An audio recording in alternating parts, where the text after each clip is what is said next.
So we changed the clocks last night. I can never remember. Does that mean we just finished daylight savings time, or we're just starting daylight savings time? We just finished. We just finished it? Is that today? I thought that was next week.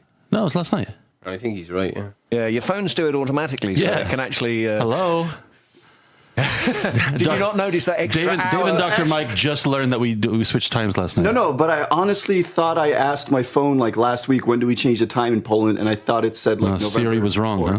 Or whatever that is, that next Saturday. Well, trust me and trust your phone. We did gain. Did we gain an hour? Wait, we gained an hour? Fell back. We gained an hour, yeah. That's why it's going to be dark at 4:30. Well, anyway, one way or the other. This is the KrakCast News. I'm John. There's Josh over there. Dr. Mike is here. Yep. Dave is here. Big news this week, of course, was the elections all over the country. Let's start with the local elections, and then we'll go national. Here in Krakow, no surprises at all.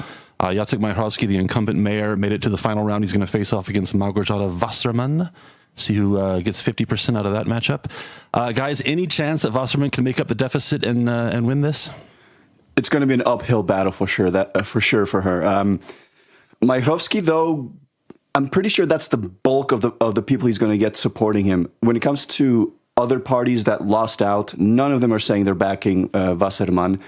Gibała said, my voters could choose whoever they want to vote to. I'm guessing 80% will stay home. It's going to be an uphill battle. I think she's topped out, basically. Yeah, but so is Majchrowski. The question is, can she talk to Gibała about like maybe we can work together? It's going to be tough, but that's her best bet. If she can get a few percent, and what do you mean work together? What does that mean? They can talk about issues about smog or anything. She can always argue that I'm not with peace. I'm just being backed by them on a national level, but I'm not one of them. And the question is, can she talk Gibała into giving her any type of support, especially since he got some of his own representatives into the city council? Dave, how do you see this? I agree with Mike. Thanks, Dave. Josh? Yeah, more or less, I'm on the same page as Mike there, yeah. So it's a done deal, Majchrowski in for his 73rd term as mayor? No suspense, no drama at all? I'm sorry to say that probably that's how it's going to work out. Next 5 years, it's going to be him. Because, remember that the terms now have been stretched to 5 years from 4. So that presumably means we have to hold off naming a street or a boulevard after him until he does eventually succumb to whatever.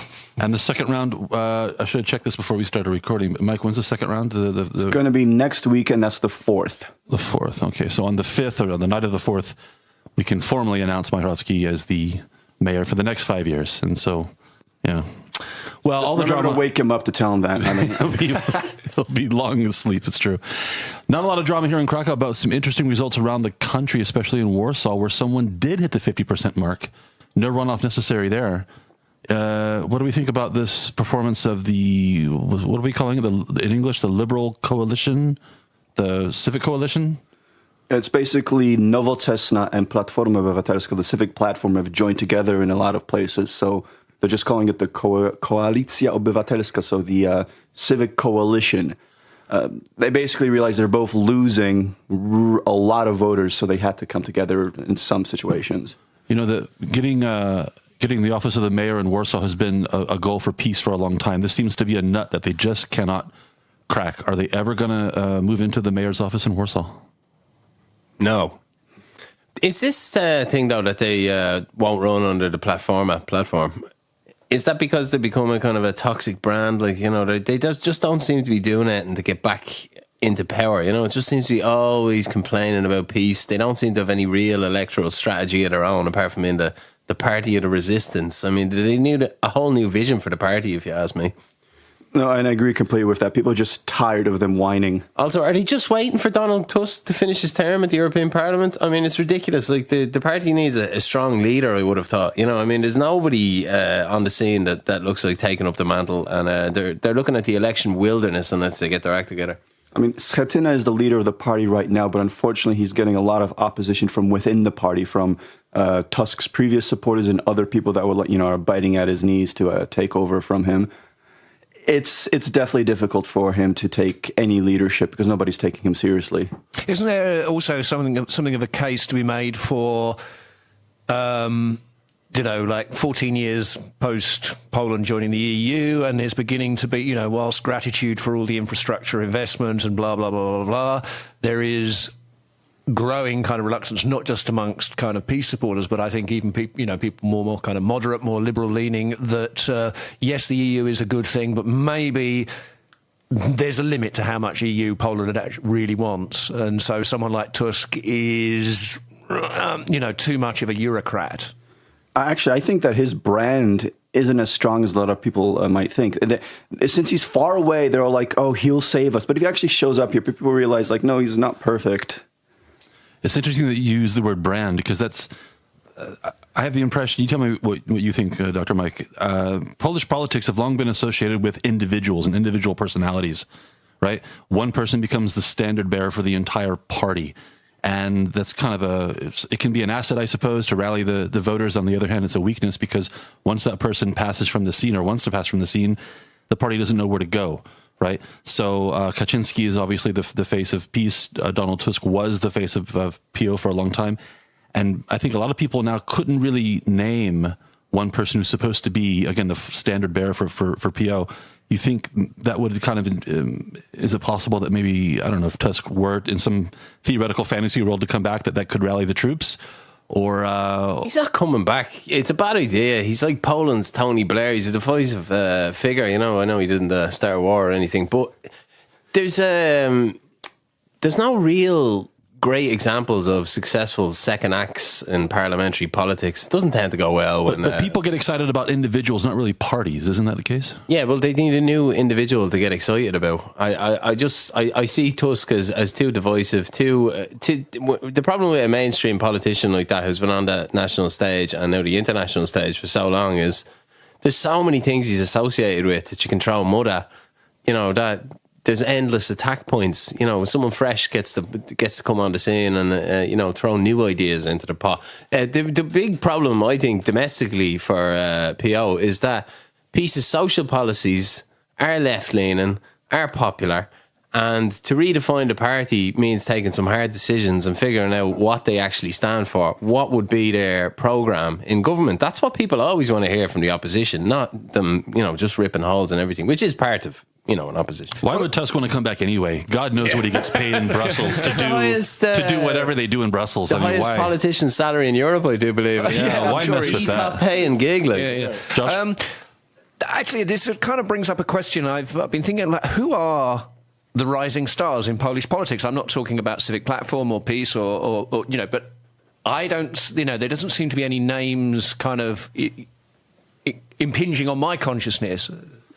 Seems to be kind of run by the old guard, yeah? Because there are no names coming in. It's basically everybody's younger, is kind of sick of politics. Even the people that tried to come in like Cookies a few years ago, it's not that young to begin with. An old washed up rock star. That's like... Well, he wasn't washed up. He had like a #1 hit like a year or two earlier. An old, reasonably successful rock star.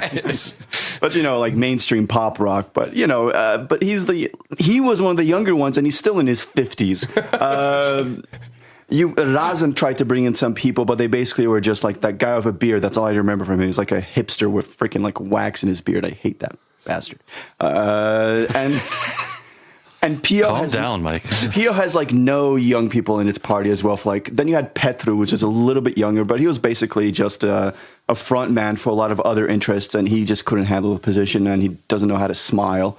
One more question about After that devastating analysis, I think bringing back Donald Tusk might not be the worst idea I've ever heard of. Come back, Donald. We need you. Lech for Wednesday. All is forgiven.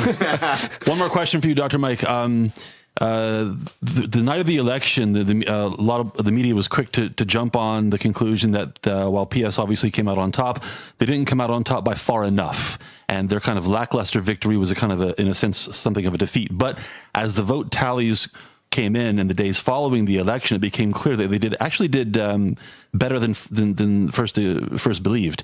And so well, in fact, that they took over, is it 5 or 6 regional assemblies? I believe it's 6 now, yeah. It was 1, so it's now big lead. 6. Yeah. That's significant. That's very significant. Out of 17, is it? 16. 16. What was their overall taking a vote? 33? 32, 33, something like that. So for a party that's been in power for, 5 years now? And people are constantly complaining about. 2015, John. 2015? Okay, sorry. So 3 years.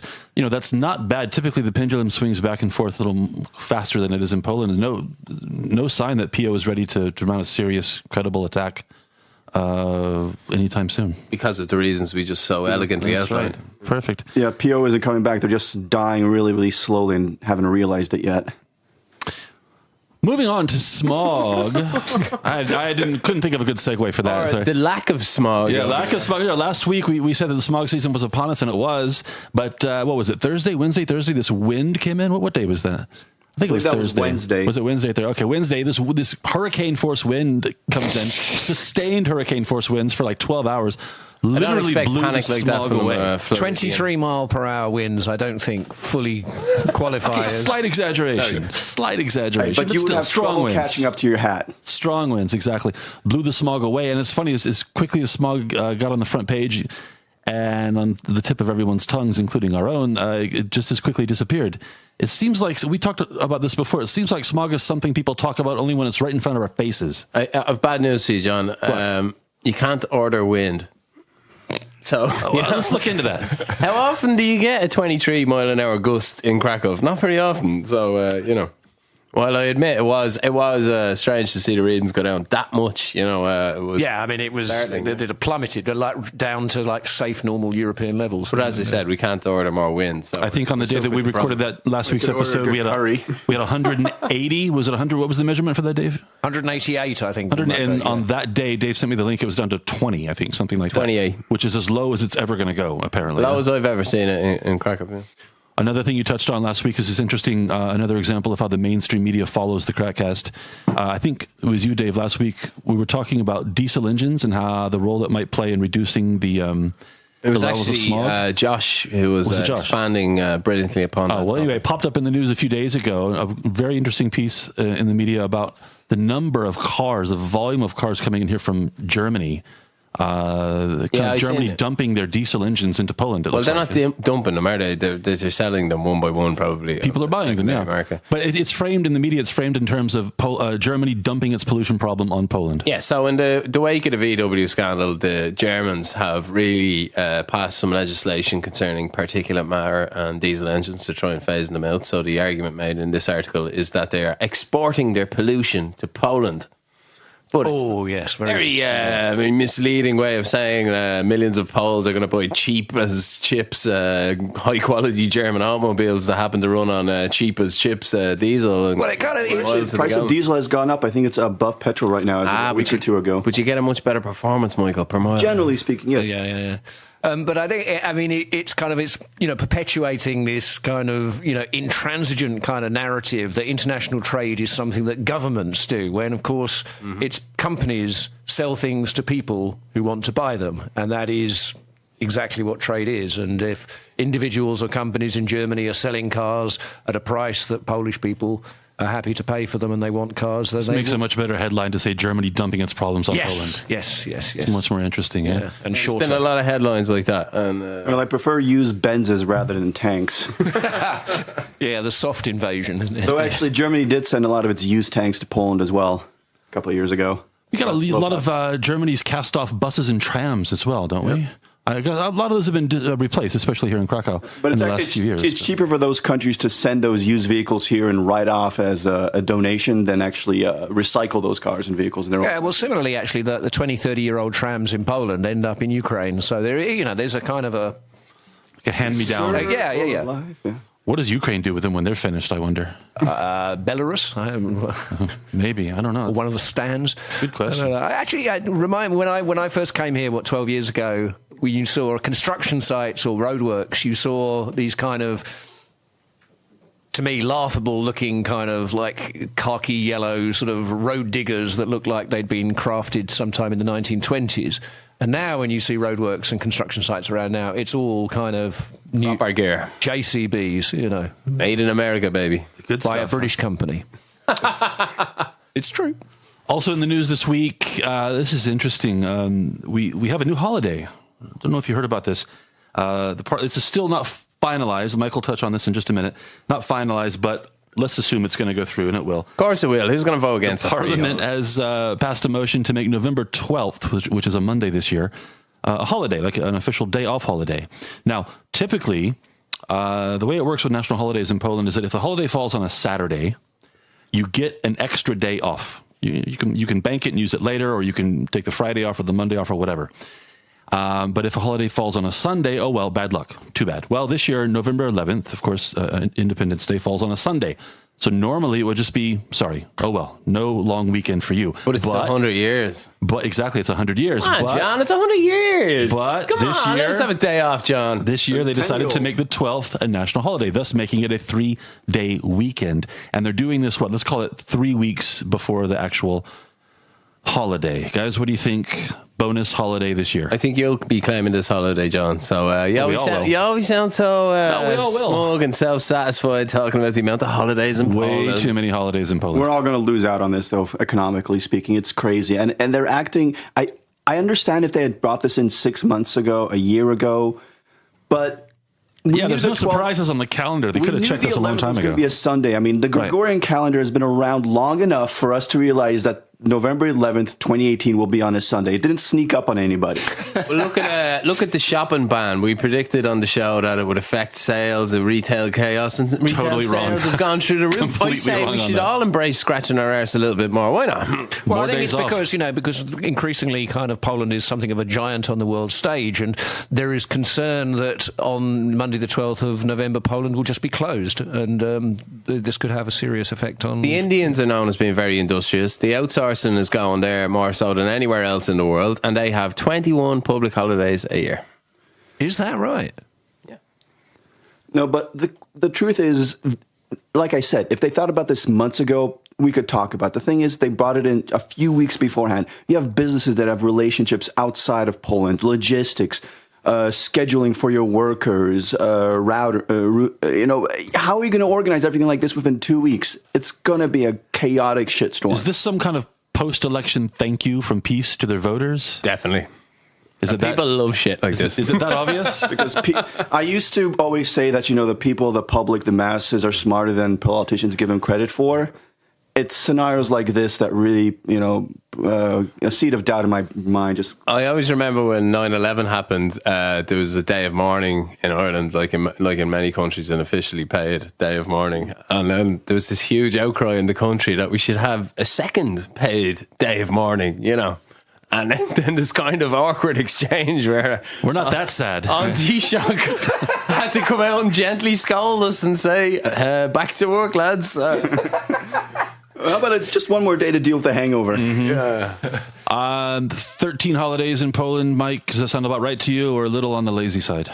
A little on the lazy side, yeah. Considering that you always need like a day before to get ready for the day off, a day after to get back to work. Obviously. Which is why John will be donating this day off to charity. I'll be working John? industriously doing something. No, 13 paid days off. In addition, let's say you get your 25 days off, vacation days. 26? Is it 26? Sorry. So 39, right? What is that? That's 7 full working weeks, 7 weeks and 4 days. Well, Yeah, but some of them are Sundays, though, aren't they? I mean, I think... Well, as well, believe it or not, it does attract international talent to have favourable working conditions. There has to be a balance, though. But if you have too many free days off, it just disrupts the cycle of work as well. I want another day off. And doesn't this set a weird precedent now? If future holidays fall on a Sunday, people are going to say, well, you did it last time. Why not this time? Yeah, that's dangerous. In fact, I've always liked the roulette element of the Polish holidays falling on the weekends. Kind of random, huh? I think we should mention, though, that Peace was the only party that actually supported this legislation. It was their idea. They want the credit for it. Other parties voted against it, like Nowoczesna and Cookies, saying, like, this is a bad idea. We don't have enough time. Platforma, being the ballless party they are, decided to not vote against it because they're populist. They just abstain from voting. It's like the lazy way out. But I'm not clear. Is this like everything's going to be closed kind of holiday, or not so much? No, fortunately, it's not going to be like a Sunday. The Sunday laws won't apply. It'll be like a Saturday. So stores and things like that can be open, but hospitals and outpatient clinics will be open as well, as if nothing's going on. So, for example, the post office will be closed. All the government offices will be Government closed. offices, schools, and like normal businesses should probably be closed. Yeah. Except for stores, which are not Stores normal. will be like a Saturday. Okay, so they can be open. So it's kind of like a weird in-between. Okay, fine. Last thing we're going to cover here, just on the lighter side of things. We try to finish on a nice note, unless we're talking about Nazis. Nazis. We got any Nazi news this week? I believe you're going to talk about some. No, we don't actually. We don't. But this caught my eye. Dave, you're a fan of Sweden, right? You like Sweden. Sure, why not? Bjorn Borg, ABBA. What sounded it like? A few months ago during the summertime, Sweden had some very serious wildfires going on. And I saw this story. And there are a good number of Polish firefighters They get in joined. charge for their sandwich and crisp. Yeah, they joined a coalition of volunteers. We're stressing the word volunteer. They traveled all the way to Sweden to help put out these horrible fires. Well, last week they got a note from the good people of Sweden, the government of Sweden, saying, you know what?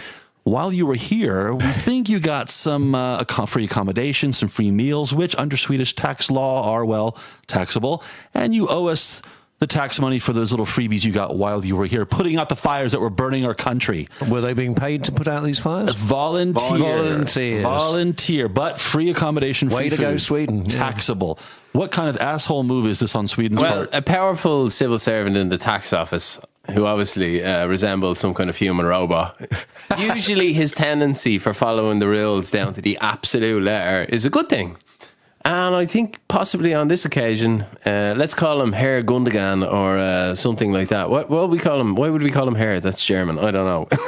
Because we can't remember what the Swedish word for Mr. is. The equivalent is, yeah. Gunnar, Open up the IKEA catalog, we'll find it. let's call him Eric Gunnarsson. Eric Gunnarsson is our fictitious official at the tax office in Sweden.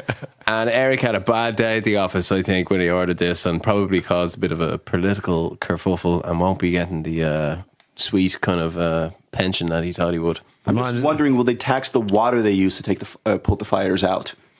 Possibly. Also, let's be honest, the Polish firefighters probably use the Swedish roads as well, and well, those aren't free either, right? So there's probably a tax involved there. So It's a bit of a nothing story, John. Surely you've got something better than that for me for our last item.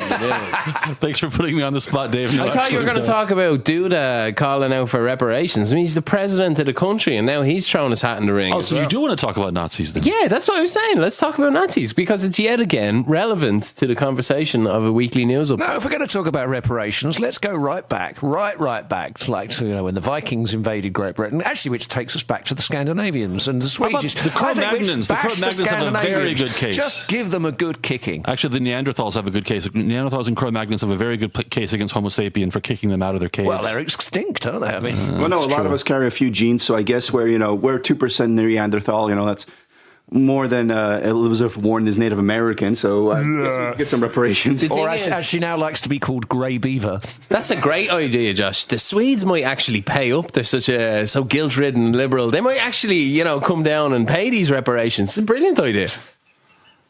I have no idea where to go after that.